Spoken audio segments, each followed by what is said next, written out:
Hello everyone, welcome back to my channel. Today we're going to be talking about what things you should know when you are looking to purchase a home and talk to a loan officer and get all of that going. So, here we go. Okay, so a little bit of background about me. I've been in the mortgage industry for over 8 years. I've worked in several different capacities, but my main capacity was always working on lending teams. My main role was talking to everybody who wanted to get pre-approved to buy a house or refinance. So I was the point man. I was the person that always spoke with someone for the first time, made first contact. So over the course of that time, I've spoken to probably hundreds, if not thousands of people, really. And a lot of people have the same questions. A lot of people have the same reservations, the same kind of things that might keep them from moving forward or progressing or even being comfortable with the whole thing. So here are a few of my tips. When you're looking to get pre-approved, it's not because you want to be pre-approved, it's because you want to buy a home. So a lot of people, they go online, they look at homes in the area and they go, oh, I want to buy that one, I want to buy that one. Look at this home, it's perfect, but they don't know what they can afford. They don't know what they can actually do purchase-wise. So they kind of get the cart before the horse, they get really excited and they go, oh, now I need to get the financing in order. You know what? That's backwards. You need to talk to a loan officer first and see what you can do. What kind of power do you have for purchasing? Are you able to do anything anytime soon? Can you do something right away? Can you do something 6 months from now? A year from now, depending on your situation? You gotta talk to a loan officer first.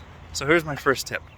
How do you get a good loan officer? How do you get referred to somebody that you can actually work with? Well, you need to talk to people that you know and trust who have purchased a home relatively recently and say, would you refer the people who did it for you?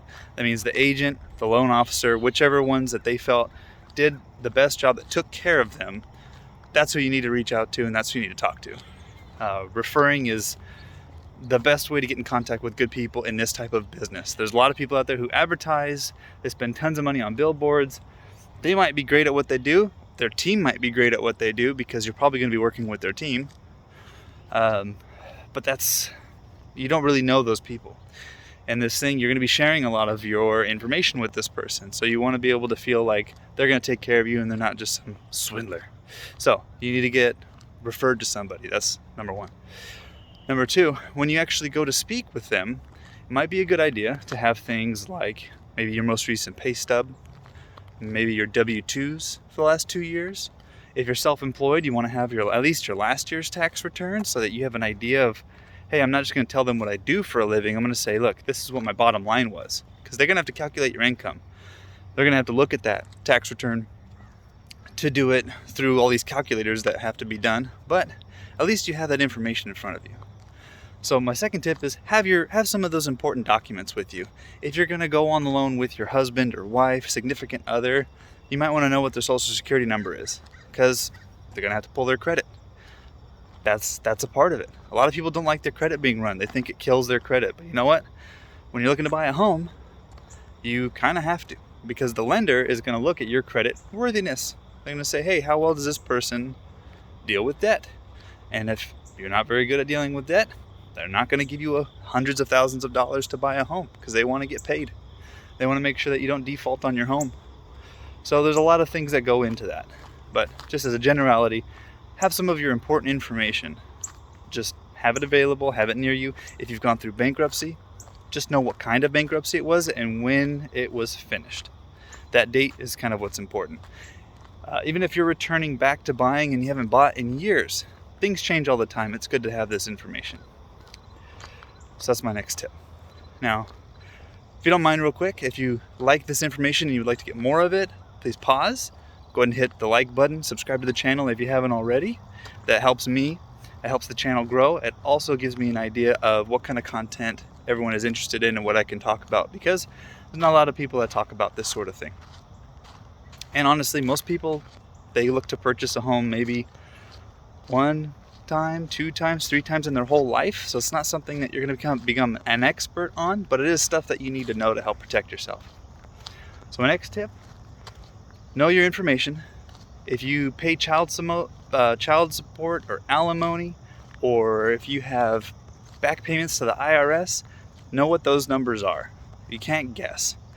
They're going to have to get documentation for it later, but at least have an idea of what it is. So that the loan officer's not guessing and thinking, well, I think you can do something, depending on X, Y, Z, and all these other variables. You want to cut down all that mystery. You want to know what it is. So know your info, okay? My next tip, and this is probably, my next two are probably the most important. One is you need to assess your motivation. How motivated are you to buy a home? I've heard it from great loan officers. I've heard it from poor ones, but I've heard it from great loan officers. They assess the motivation of the person they're talking with. Like, on a scale of 1 to 10, how much do you want to buy a house? If you tell me a 2, and we've got work to do, I have a feeling not much is going to get done. You might have some stuff on your credit you got to clean up, and we can get into that and do another video. I'll probably do another video of that in the future, because credit is a big ball of wax all in of itself.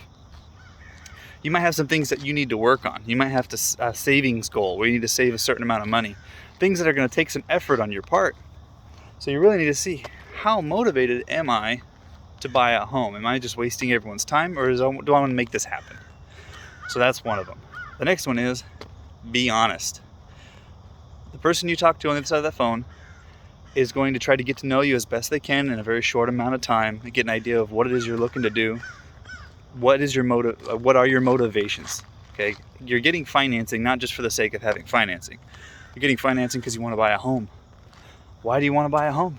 Well, I'm tired of renting. I want a space for myself, a place for my kids, whatever your motivations are. But you need to be honest about your information.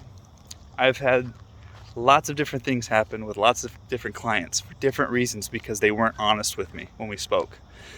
And your documentation doesn't always tell the full story either. That's why loan officers exist. You need a human brain to connect all of these dots and to put all these scenarios together and have it all make sense, have it all work out. So you need to be honest. If you're married, say that you're married. If you are not married, if you are divorced, you got to say, oh, I'm divorced, or if I'm separated from my spouse. Those are all things I've had people lie to me about, either directly or very, very subtly, indirectly, that have come back to bite them later. Because I work in California, it's a community property state. That means that if you are married, your spouse has rights to what you buy in real estate, and they have to sign off on it if they're not going to be an owner in it. If you are separated from your spouse and you are not on good terms with them, you might find it difficult to have them sign off on a quitclaim deed and make your life easier. That's happened. You might be living with someone and you've lived with them for years and you call them your wife or your husband and you're not legally married. That's not as big of a problem, honestly. It's usually when you're married or when you're going through a divorce. See, those are specific situations that do not make lending easier, because divorce is a legal proceeding as well as, other types of proceedings. But it is a legal recourse where a judge, there's a court involved, there's going to be child support or alimony decided through court proceedings. And those things, if they're not finalized, and you can tell by your scenario that you're going through a divorce, you're not going to be able to get approved. There's no way. An underwriter is going to look at it and say, you're obviously getting divorced. And it's not final yet. We don't know what the terms are. Therefore, there's variables that are unanswered. We can't help you. So, be honest. That's my biggest one. I've had people be very cheeky, thinking that they're trying to game the system by not telling me the information I need as a loan officer. I don't understand why they do this. It's frustrating. You ask very direct, straightforward questions that are typically yes and no questions, and they say, sure, we'll go with that. And it's like, no. This isn't sure we'll go with that. It's, is it that or is it not that? It's not that difficult of a thing. It really isn't. But you want to be honest. The loan officer is not trying to dig into your personal life to wreck you, to break you. They need to know all this information because it's important to the lending process. It's important to you getting pre-approved. It's important to, if you want to get through your escrow. Tons of people want to get through escrow because that means you're actually completing what you set out to do. You want to buy a house. You want to get through it. It's a process. And you don't want to fall out because you can lose money. No one wants to lose money, and worse, you're going to lose your time, and you're going to waste everyone else's time if there's some huge defect that you decided to just kind of hold to yourself and hopefully you could get away with it or something. Some people do it on purpose, some forget, but that's where it comes back. Know your stuff, know your information. So those are my top tips when it comes to speaking to loan officers. How do you find a good one? Get a referral. Figure out how motivated you are to do this stuff and be prepared to do some work, because most people have at least something that they need to do. Not always, but most of the time. I would say about 80% of the people I spoke with weren't ready to buy at that moment because they had at least one or two things they needed to work on. Credit, assets, where's their money coming from? Maybe they just changed jobs and they get paid differently now. That's another one. And I'm gonna make a video on income and stuff like that. We'll definitely do another one on that because that's its own thing as well.